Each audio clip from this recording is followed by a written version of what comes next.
మెట్రోకు ప్రయాణికుల తాకిడి విపరీతంగా పెరిగింది. ఎండల తీవ్రతతో నగరవాసులు మెట్రో ప్రయాణానికి ఆసక్తి చూపిస్తున్నారు.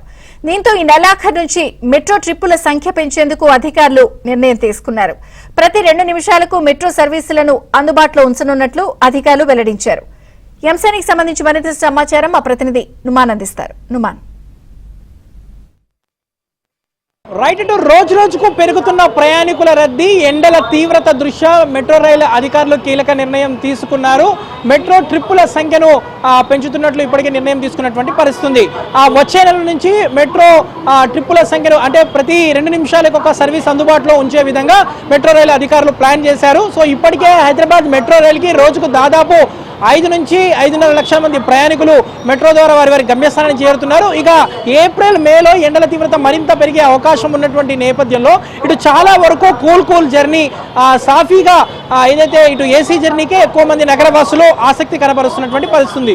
సో గత ఏడాది కూడా దాదాపు 6 లక్షల మంది వరకు మెట్రో ద్వారా ప్రయాణం చేశారు. సో ఈసారి కూడా మెట్రో ప్రయాణికుల సంఖ్య పెరిగినటువంటి అవకాశం ఉన్నటువంటి నేపథ్యంలో సో మెట్రో అధికారులు నిర్ణయం తీసుకున్నటువంటి పరిస్థితి. ఈ నేపథ్యంలో ఎక్కువగా రద్దీగా ఉండేటటువంటి రూట్ల మీద ఎక్కువగా దృష్టి పెట్టారు. సో ఈ మేరకు ప్రస్తుతం ప్రతిరోజు సుమారు 1100 ట్రిప్పులు తిరుగుతూ ఉండగా త్వరలో దాన్ని 1500 ట్రిప్పులు అందుబాటులోకి రానున్నాయి. హైదరాబాద్ మెట్రో రైలు నిర్వహణ సాంకేతిక పరిజ్ఞానం సహకారంతో ట్రిప్పుల పెంపుపై కసరత్తు చేపట్టారు. ఈ నేపథ్యంలో ఎల్ఎన్టీ అధికారులు సైతం కొత్త కోచ్లను తెప్పించనున్నట్లు పలు సందర్భాల్లో పేర్కొన్నటువంటి పరిస్థితి. ఎండలు పెరిగాయి, మరి ట్రిప్పుల సంఖ్య కొంత ఎలా ఉంటుంది? అదే బోగీస్ పెంచాలి, అట్లాగే వెహికల్స్ కూడా పెంచాలి.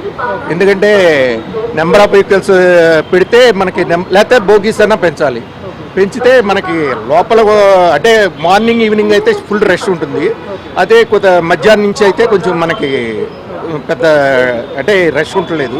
అందుచేత మార్నింగ్ ఈవినింగ్ అన్నది ఏదన్నదో జాబ్ అంటే జాబ్ హోల్డర్స్ వెళ్ళేది ఆ టైంలో కొంచెం నెంబర్ ఆఫ్ వెహికల్స్ కానీ బోగీస్ కానీ పెంచితే బాగా ఇంకా బాగుంటుంది. రెగ్యులర్ రద్దీ ఉదయం సాయంత్రం మార్నింగ్ ఈవినింగ్ అయితే నుంచోవడానికి కూడా ప్లేస్ ఉండలేదు, అట్లా ఉంటుంది. సమ్మర్ కూడా ఫుల్ ఎండలో ఉంది కాబట్టి అంచేత ఎక్కువ మంది కూడా ఈ దీనికే ప్రిఫర్ చేస్తున్నారు. అంటే ఈ ట్రాఫిక్కి జడిసి ఈ బస్సులు 2 వీలర్స్లో 4 వీలర్స్లో వెళ్ళాలంటే ఈ టైంలో కష్టం.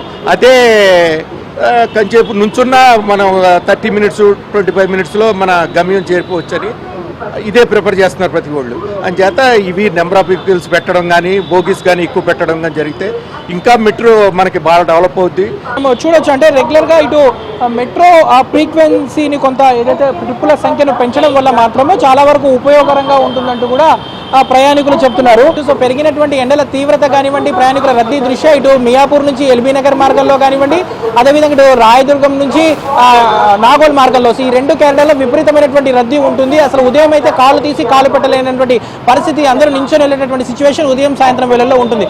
కాబట్టి ఏదైతే ఇటు మెట్రోకు సంబంధించినటువంటి ట్రిప్పుల సంఖ్యను అంటే గతంలో 1100 ఉండేటటువంటి ట్రిప్పులు ప్రస్తుతం 1500కు పెంచితే మాత్రం కొంత ప్రయాణికులకు ఊరట లభిస్తుంది. ముఖ్యంగా ఇటు వేసవి దృష్ట్యా ఎక్కువ మంది సొంత వాహనాల కంటే కూడా మెట్రోలో ఏసీ ప్రయాణానికి ఎక్కువగా ఆసక్తి కనబరుస్తున్నటువంటి నేపథ్యంలో ఇటు మెట్రో అధికారులు తీసుకున్నటువంటి నిర్ణయం మీద కూడా ఇటు ప్రయాణికులు ఆనందం వ్యక్తం చేస్తున్నటువంటి పరిస్థితి ఉందని చెప్పవచ్చు. వీడియో జర్నలిస్ట్ వెంకట్తో నుమాన్, ఏబీఎన్ ఆంధ్రజ్యోతి, హైదరాబాద్.